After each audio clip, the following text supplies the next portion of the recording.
बेरडवाडीच्या गणूशिंप्याचा नारायण म्हणजे अगदीच किरकोळ अंगाचा पोरगा होता. गडी वयाने जवान म्हणायचा इतकेच, पण त्याच्या जवानीची कसलीच खून त्याच्या शरीरावर नव्हती, चेहऱ्यामोऱ्यावरही नव्हती. त्याच्या छातीच्या फासळ्या सदऱ्यावरून हाताला लागत. खांद्याच्या दोन्ही हाडापाशी तर भली मोठी पोकळी दिसे. 1 रुपयाची चिल्लर सहज मावेल इतकी मोठी. दोन्ही गालपाडे एकमेकांना भेटायला केव्हा आत गेली होती ती पुन्हा काही बाहेर आलीच नव्हती. अशी फाटकी माणसेही पुष्कळ असतात, पण पुष्कळदा तरतरीत असतात. त्यांचे डोळे निदान लबाड असतात, नाक धूर्त असते, ओठ चलाक असतात. पण नारायण अगदीच हा होता. तोंड उघडे ठेवून तो नेहमी वावरत असे.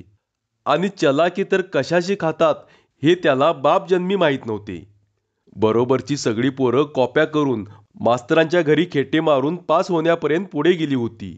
पण नारायण चौथीच्या पुढे काही सरकला नाही.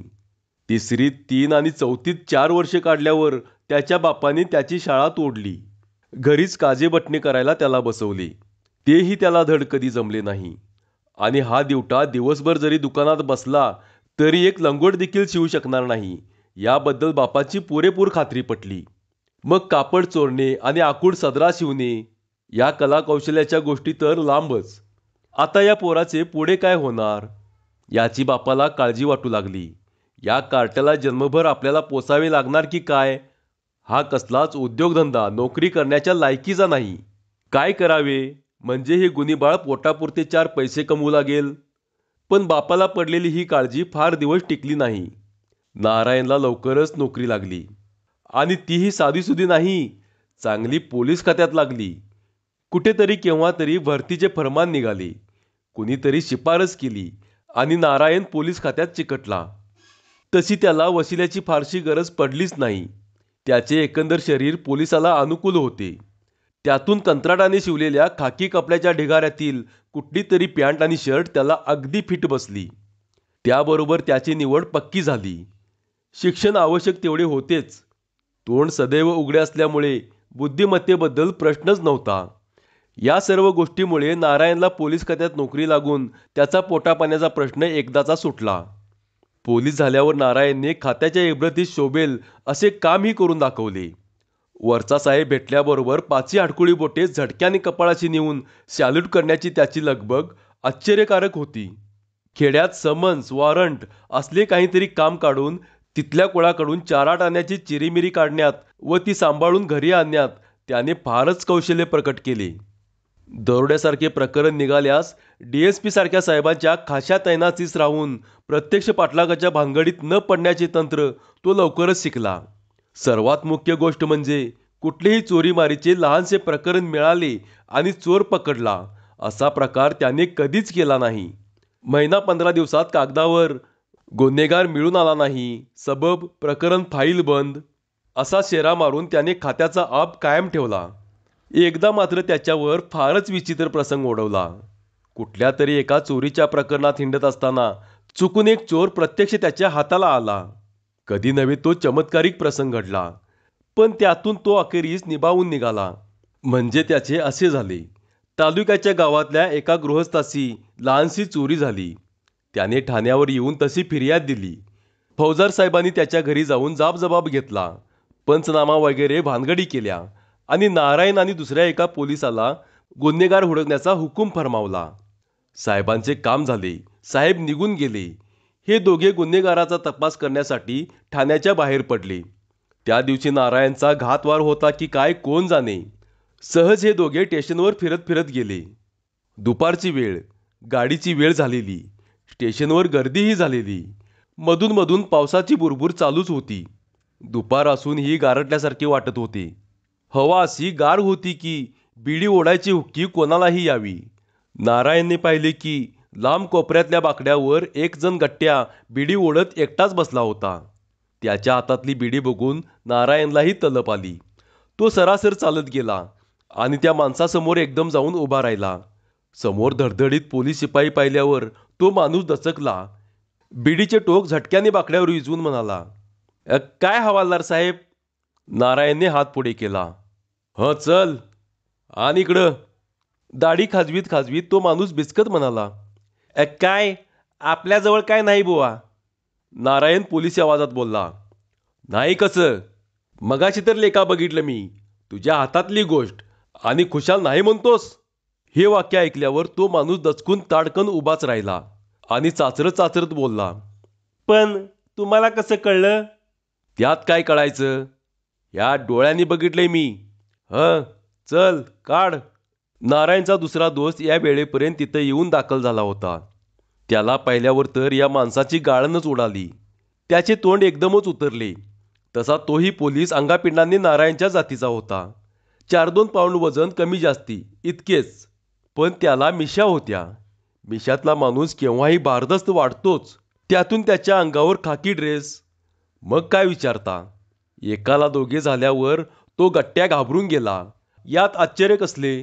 हातातली जडकी बिडी बोटांनी चाळवीत तो चाचरत म्हणाला, हवालदार साहेब, मी गरीब माणूस आहे. त्याच्या हातातली बिडी फुकट चुरगाळी जात आहे हे नारायणला बघवेना. त्याने ती घेण्यासाठी आपला हात पुढे केला तर त्या माणसाचा हातच फाडकन त्याच्या हातात आला. आपला हात पोलिसांनी धरून ठेवला.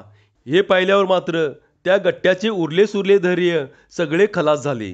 तो घाबरून म्हणाला, देतो ना मी काय नाही म्हणतोय का? मग काढ लवकर. कुठं आहे? ही तर नाही माझ्याजवळ. मग कुठं? गावाबाहेर पुरून ठेवली. पुरून ठेवली? हां. नारायणला आश्चर्य वाटले. विड्या पुरून ठेवायचा हा काय प्रकार आहे? दारूच्या बाटल्या पुरून ठेवतात हे त्याला माहीत होते, पण विड्या? छा, काहीतरी घोटाळा दिसतोय. ही काय भानगड आहे? पत्ता लावला पाहिजे. त्याने आपल्या दोस्ताकडे पाहिले. त्यानेही डोळ्याने काहीतरी भानगड असल्याची खात्री पटवली. त्याबरोबर नारायणने त्या माणसाच्या पाठीत एक गुद्दा चढवला. हाडकुळ्या माणसाचा गुद्दा चांगलाच बसतो. त्याची बोटाची हाडे अंगात जोरात रुततात. त्यामुळे तो माणूस गुद्दा बसल्यावर कळवळलाच. मोठ्यांदा ओरडला, अगं आई ग, मेलो. काय पुरून ठेवलंस? सांग मला. दुसऱ्या पोलिसाने तेवढ्यात गुद्दा घातला. 4 पातेली. हां. 1 टमरेल. हां. 2 तांबे. बरं.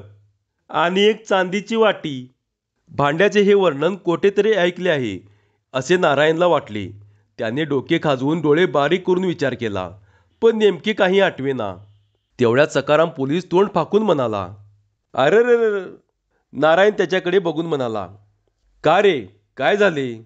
अरे, ही तर सकाळच्या पंचनाम्याची भांडी. नारायणच्या डोक्यात एकदम उजेड पडला. बरोबर आहे. सकाळी केव्हा तरी चोरी झाली त्या अमक्याकडे. तिथलीच ही यादी. चाप जबाबाच्या वेळी त्याने हीच भांडी सांगितली होती. आत्ता आली लक्षात सगळे. बरा चोर सापडला. मग त्या चोराच्या पाठीत आणखी एक गुच्ची चढवून नारायण कर्कश आवाजात ओरडला, पातेल्याला आतनं कल्लई होते का नाही रे बोसडीच्या? चोर थरथर कापत म्हणाला, होती. आणि 1 तांब्या गळका होता की नाही? काय मी बघितला नाही अजून पाणी भरून. तू पाणी कशाला भरशील? पुरून ठेवायची घाई होती ना तुला? सकारामने आणखी एक दणका ठेवून दिला. पाठोपाठ नारायणही आणखी एक ठेवून देणारच होता, पण 2-3दा ठोसे मारून त्याची हाडेच चांगलीच दुखत होती. म्हणून तो विचार त्याने आयत्या वेळी रद्द केला. नुसतीच कावेबाज मुद्रा केली. आणि चांदीची वाटी कसली होती? चांदीची होती. असं? वाटीच होती ना? हां. आता काही संशय राहिला नाही. सकाळची चोरी या पट्ट्यानेच केली हे निश्चित झाले. काय योगायोग पहा. सहज आपण स्टेशनवर येतो काय आणि हा चोर आपल्याला सापडतो काय. सगळाच चमत्कार. ते काही नाही, आता मुद्देमाल बाहेर काढून या चोराला साग्र संगीत पोलीस ठाण्यात घेऊन जायचे. अधूनमधून एखादी केस निघाली म्हणजे तेवढेच बरे. चल, काढून दाखव सगळा मुद्देमाल. कुठं पुरलायस? चल तिकडे. त्या चोराचा एक हात नारायणच्या हातात आला होता. सकारामने दुसरा हात धरला. मग तिघांचे हे लटांबळ स्टेशनमधून बाहेर पडले. पावसाची बारीक बुरबुर चालूच होती. आभाळ काळ्या कुट्ट ढगांनी भरले होते. सकाळी जोरदार पाऊस पडून गेला होता. जिकडे तिकडे चिखल आणि निसरडे झाले होते. त्यातून त्या चोराने कुठल्या रस्त्याने त्यांना नेले. त्यामुळे नारायण वाटेत 2दा घसरून पडला आणि सकारामचा पाय मुरगळला. दोघांच्याही खाकी कपड्यांना चिखलाचा लेप बसून खडी काढलेल्या कापडासारखे सौंदर्य गणवेशाला प्राप्त झाले. येऊन जाऊन त्या चोराला मात्र कसलाच ताप झालेला दिसत नव्हता. अर्ध्या तासाच्या या प्रवासात पुन्हा एकदा जोराचा पाऊस येऊन गेला. जिकडे तिकडे पाणीच पाणी झाले. रस्ते बिस्ते दिसेनासे झाले. नाकाच्या शेंड्यावरून पाणी गळू लागले आणि डोळ्यांना घटकाभर काहीच दिसेनासे झाले. पण या खेपेस दोघांनीही त्या चोराचा हात बळकट धरून ठेवला होता. त्यामुळे पुन्हा घसरून खाली पडण्याचा प्रसंग आला नाही. अखेर शेवटी एका झाडापाशी तो चोर थांबला. झाडाच्या सावलीमुळे किंचित कोरड्या झालेल्या जागेकडे बोट दाखवून तो म्हणाला, इथंच पुरल्यात बघा भांडी मी. नारायणने त्याचा हात सोडला. नाका तोंडावरचे पाणी पुसले. मग ओरडून तो म्हणाला, मग बघत काय बसलास? चल उकर, बाहेर काढ. लवकर जायचं इथनं माघारी, पावसाचा टाईम हाय. सकारामाने त्याला उगीच एक रट्टा घातला. हं, आटपाशिक. त्या चोराने हात पाठीमागे नेऊन एकदा पाठ चोळली. मग एके ठिकाणी वाकून हाताने भराभर माती उकरायला सुरुवात केली. न जाणो हा उकरता उकरता एकदम मुसंडी मारून पळून जाईल म्हणून नारायण आणि सकाराम दोघेही दोन बाजूला उभे राहिले. अगदी टक लावून बघत राहिले. कावेबाजपणे त्या चोराकडे बघत बघत सकारामने खिशातून बिडी काढली आणि ती पेटवली. त्याबरोबर नारायणने हात पसरला. त्याच्याही हातावर एक बिडी ठेवून त्याने 4-2 झुरके घेतले. नारायणानेही बिडी पेटवली. त्यानेही 4-2 झुरके घेतले. एवढ्या वेळेपर्यंत त्या चोराने फूट 1.5 फूट उकरले होते. एक एक भांडी काढायला सुरुवात केली होती. सगळी भांडी काढून झाल्यावर तो हा शिवश करून बसला. त्या दोघांकडे आळीपाळीने पाहू लागला. नारायणाने जोरा झुरका मारला. झाली सगळी भांडी? झाली. First class. आणि चांदीची वाटी? ही काय? आणि ते टमरेल? हे काय? बघू गळका तांब्या कुठं आहे? सगळे सामान तपासून बघितले. सर्व बरोबर आहे याची खात्री झाल्यावर बिडी विझवली. मग तो म्हणाला, लेका बघत का उभा राहिलास? चल उचल भांडी, लवकर निघायला पाहिजे आपल्याला. चोराने मुद्देमाल उचलला, डोक्यावर घेतला आणि सगळे निघाले. पाऊस आता अगदीच थांबला होता. सगळीकडे स्वच्छ झाले होते. पाण्याचे प्रवाह ठिकठिकाणी खळखळत होते. चिखल पुन्हा जागोजागी झाला. प्रत्येक पाऊल जपून टाकणे भाग पडत होते. अशा स्थितीत डोक्यावर ओझे घेतलेला चोर हातावर तुरी देऊन पळून जाणे अशक्य होते. म्हणून तो एकटाच पुढे चालला. नारायण आणि सकाराम एकमेकांना धरून तोल सावरीत त्याच्या मागून सावकाश सावकाश चालले. तरी सुद्धा नारायणचा पाय एके ठिकाणी घसरलाच. तो पडल्यामुळे त्याच्याबरोबरच सकारामही पाय घसरून खाली पडला आणि त्याचा पाय जास्तच मुरगळला. यावेळी कपड्यांशिवाय त्यांच्या तोंडावरूनही काळ्या स्याहीचा ओला हात फिरला. त्याचा परिणाम असा झाला की ते दोघेच सराईत डॅम्बिस चोरासारखे दिसू लागले. एवढी गोष्ट सोडली तर सुमारे 15-20 मिनिटांचा त्यांचा प्रवास उत्तम झाला. डोक्यावर ओझे घेऊन चाललेला तो चोर एकाएकी थपकून उभा राहिला. हे पाहून नारायण म्हणाला, का रे, का थांबलास? तो गट्ट्या चोर म्हणाला, नाला आहे की मोर, चांगला भरून चाललाय. असं? बघू. दोघेही तिथपर्यंत येऊन पोचले. पाहू लागले तर खरेच नाला होता. 7-8 फूट रुंदीचा नाला गढूळ पाण्याने भरून चालला होता. पाणी वेगाने वाहत होते. जिकडे तिकडे राड आणि चिखलच चिखल झाला होता.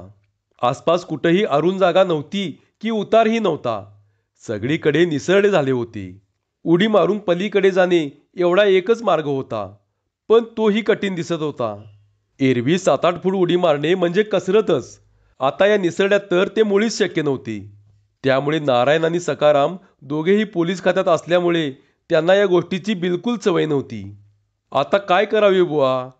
सकाराम आणि नारायण दोघेही एकमेकांकडे पाहू लागले. नारायणाने नाल्याजवळ जाऊन आदमास घेण्याचा प्रयत्न केला, पण नाल्याच्या काठाला पोचण्यापूर्वीच त्याचा पाय पुन्हा एकदा घसरला. खाली आपटून स्वारी त्या नाल्यात जायची, पण त्या ओझेवाल्या चोराने एका हाताने त्याला सावरले. जपून हवालदार साहेब, जरा जपून, नाहीतर जाल नाल्यात आणि 3 दिवसांत सापडाल. सकारामचा पाय अजून चांगलाच दुखत होता. त्यामुळे त्याने नाल्याजवळ येऊन पोचण्याचे धाडस मुळीच केले नाही. तो लांबूनच म्हणाला, हं, ठेव ठेव तो मुद्देमाल खाली, नाहीतर जाशील नाल्यात तूच आणि आम्हाला पाहत बसावं लागेल. त्या चोराने डोक्यावरचा मुद्देमाल खाली ठेवला. हात झाडले. मग दोघांकडे डोळ्यांनी पाहत तो म्हणाला, अहो चला की लवकर, नाहीतर उशीर होईल आपल्याला. टाका उडी. मी टाकू का? एवढे बोलून त्या पट्ट्याने एका डांगेत पलीकडे उडी टाकली सुद्धा. काय झाले काय नाही हे कळायच्या आतच तो पलीकडच्या काठावर उभा असलेला देखावा त्या दोघांनाही दिसला. हं, टाका उडी आणि या इकडं. चोर चुटक्या वाजून पलीकडून गडबड करू लागला. बोलता बोलता तो गालातल्या गालात हसतो आहे असा भास झाला. तेव्हा नारायण ओरडून म्हणाला, तू उगीच गडबड करू नकोस हा, सांगून ठेवतो.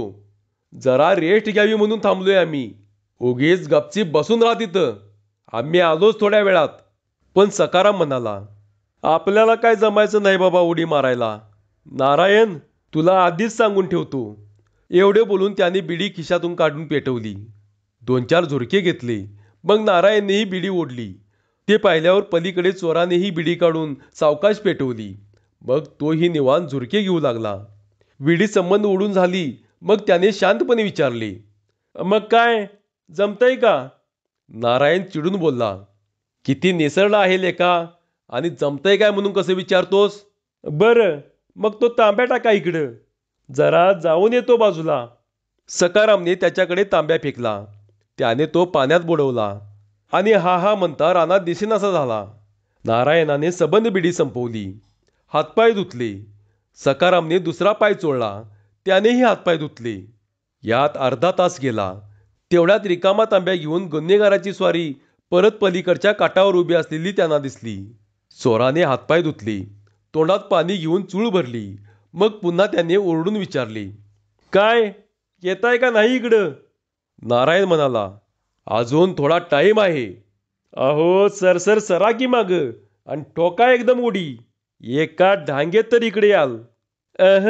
नाही जमायचं. सकारामाने मान हलवली. अहो बघा तरी खरं, थोडा ट्राय तरी करा. काय चावट माणूस आहे. चोर तो चोर आणि वर शिरजोर. लेकाचा पलीकडच्या काठावर आहे म्हणून. नाहीतर असा हाणला असता. नारायण उभा राहून संतापाने हातवारे करीत ओरडला, लेका आम्ही पोलीस आहे. आम्हाला नाही येत असल्या सर्कशीतल्या उड्या. तुला काय चोराला भडव्या? वाटेल तसाच असेल तू. डॅम्बिस माणूस. चोराने 2-3 वेळा विचारले.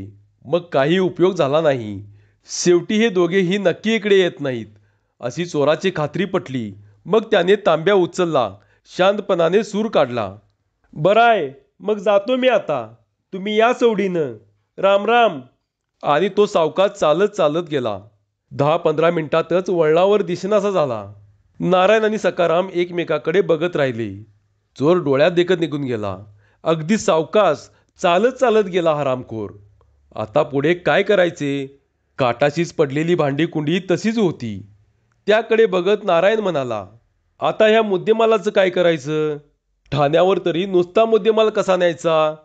चोर कुठं आहे म्हणून विचारलं म्हणजे पंचायत होईल. सकारामने डोके आधी हलवले, मग थोडेसे खाजवले, पण त्यालाही काही सुचेना. थोड्या वेळाने तो म्हणाला, मला वाटतं मुद्देमाल जसा तसा पुरून टाकावा पहिल्यासारखा, म्हणजे भानगड नाही काही. नारायणाने इकडे तिकडे पाहिले. आता पाऊस अजिबात उघडला होता. आभाळ स्वच्छ झाले होते. लांबवर कुठेतरी माणसं येत जात होती. नारायणचे पोलिसी डोके अजिबात चालेनसे झाले.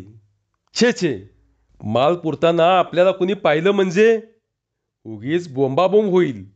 पोलीस इथं येऊन काय भानगड करतात म्हणून लोक पकडतील. मग काय मुडदा बिडदा पुरलाय काय म्हणून उकरून बघतील. लोकांना काय अक्कल आहे? पोलीस पुरल्याला मुडदा उकरून काढीत असतो, स्वतः पुरीत नसतो. सकाराम चिडला. ते सारं खरं, पण सध्याचे कायदे लई चमत्कारिक आहेत. कुणाची चोरी कोण चोरून नेणार आणि निष्कारण आपल्याला ताप होईल. पोलीस खात्याला दुसरा काही कामधंदा नाही का? अरे हाये. हे काय पुरायचं प्रकरण नको मर्दा. एक आयडिया आली डोसक्यात. काय? ह्यो मुद्देमाल टाकायचा नाल्यात आणि सरळ आपण ठाण्यात जायचं. म्हणजे काय होईल? काहीच होणार नाही. काय झालंच नाही म्हणून सांगायचं. हां, ही आपली नेहमीची गोष्ट झाली. तीच आत्ता बी करायची. हे झकास झालं. सकारामने मान हलवली. मग दोघांनीही मुद्देमाल उचलला आणि एक एक करून नाल्यात सोडला. या भानगडीत चांदीची वाटी कुठे गायब झाली ते मात्र काही कळलेच नाही. बहुधा ते लहानसे ओझे त्या ओझेवाल्याने चालता चालता आपल्या लहानशा खिशात टाकले असावे हे त्यांच्या ध्यानात आले. पण आता काही उपयोग नव्हता. हे होईपर्यंत अंधार पडला. नाल्याचे पाणी पुष्कळ उतरले. जाण्यापुरती वाट दिसू लागली. सांगण्याचा मुद्दा काय तर अशा रीतीने चोर पकडण्याचा कलंक नारायणाला लागणार होता. तो टळला. त्याची बेआबरू वाचली. खात्याचा लौकिक कायम राहिला. नारायणने सुटकेचा निश्वास टाकला. 4-8 दिवसांनी त्याने सरकारी नोंदबुकात मोठ्या समाधानाने नोंद केली. वर्दी मिळालेपासून 8 दिवस चारी दिशेने तपास केला. पण चोर मिळून आला नाही. मुद्देमालही मिळून आला नाही. सबब प्रकरण फाईल. धन्यवाद.